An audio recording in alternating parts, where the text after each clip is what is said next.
La ilaha illallah Muhammadun Rasulullah alaihi salatullah wa alihi wal ahibba. Asal mula kematian. Para pendengar yang budiman, berikut ini saya share kisah yang menggambarkan asal mula kematian yang diambil dari buku Mati Itu Spektakuler yang diterbitkan oleh Zaman.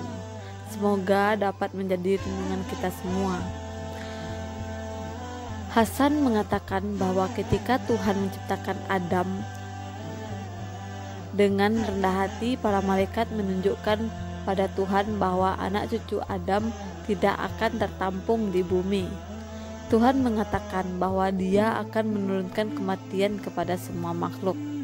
Para malaikat berkata bahwa jika Dia menciptakan kematian, manusia tidak akan hidup dengan tenang. Tuhan mengatakan bahwa Dia memberi inspirasi kepada mereka dengan harapan. Mujahid mengatakan bahwa ketika Adam diturunkan ke bumi, Tuhan memerintahkan membangun karena ada kehancuran dan memberikan keturunan karena ada kematian. Wahai yang akan tinggal di istana tertinggi, segera engkau akan dikubur dalam debu. Seorang malaikat setiap hari mengumumkan, lahirlah seorang anak untuk kematian dan hiasilah dia untuk kehancuran. Ketika seorang saleh meninggal, dia akan didudukkan malaikat dan tak akan merasa cemas.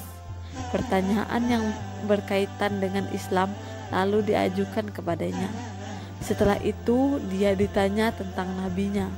Dia menjawab bahwa nabi adalah seorang yang membawa tanda-tanda yang jelas dari Tuhan, dan dia percaya tanda-tanda itu semuanya benar. Setelah itu dia diperlihatkan sebuah tempat di neraka yang menggambarkan suasana amat kacau. Lalu ketika dia mengalihkan perhatiannya dari pandangan itu, dia diberitahukan bahwa Tuhan telah menyelamatkannya dari hukuman itu.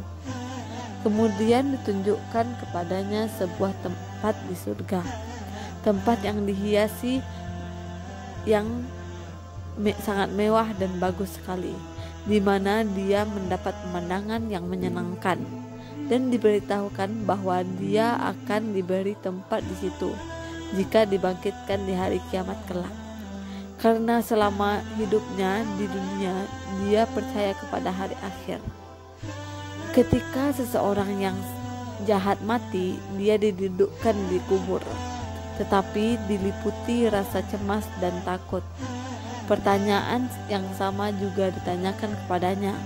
Dia berkata bahwa dia tidak tahu apa-apa.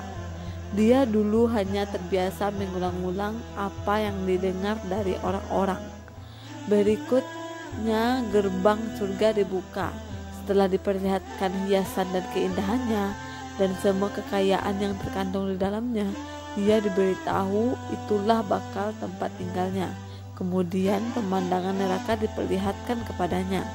Dia melihat suasana sangat kacau, lalu diberitahukan kepadanya bahwa tempat itu akan diberikan kepadanya karena sepanjang hidupnya di dunia dia mempunyai keraguan dan mati dalam keadaan ragu.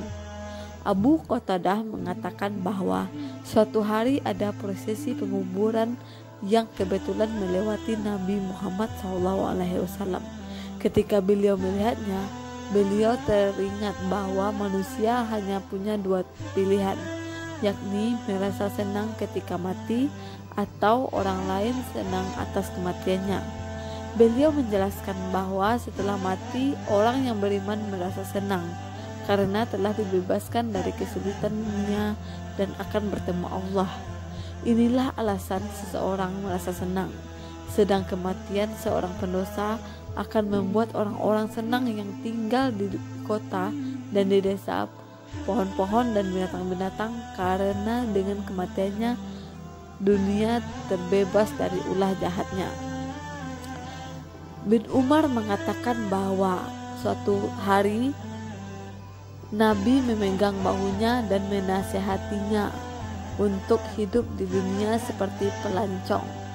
bin Umar mengatakan bahwa pada pagi hari seseorang harus menunggu malam dan di malam hari seseorang menunggu pagi. Ketika seseorang sedang menikmati kesehatan yang baik, dia harus mempersiapkan diri melawan penyakit. Karena selama masa sakit dia akan mendapatkan pahala atas amal baiknya yang dilakukan dalam kondisi sehatnya. Seseorang juga harus mempersiapkan diri untuk kematiannya. Wallahu alam. Semoga kisah ini bisa menambah ilmu kita bahwa kita pasti akan menemui kematian dan kita harus mempunyai banyak bekal untuk kematian kita. Sekian, semoga bermanfaat. Assalamualaikum warahmatullahi wabarakatuh.